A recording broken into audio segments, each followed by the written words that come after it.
அறியாமல் நான் செய்த ஒரு பாவமோ அதற்காக நான் இன்று படும் கோலமோ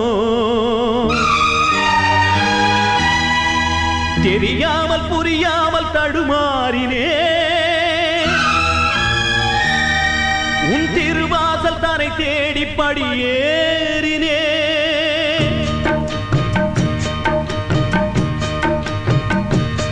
நான் பாசமலர் ஒன்றை பார்த்து வளர்த்தேன் ஏழுமலையானே திரு ஏழுமலையானே அந்த பாசமலர் இன்று வாடி புகின்றது ஏழுமலையானே நான் ஏங்கும்படியானே நான் பாசமலர் ஒன்றை பார்த்து வளர்த்தேன் ஏழுமலையானே திரு ஏழுமலையானே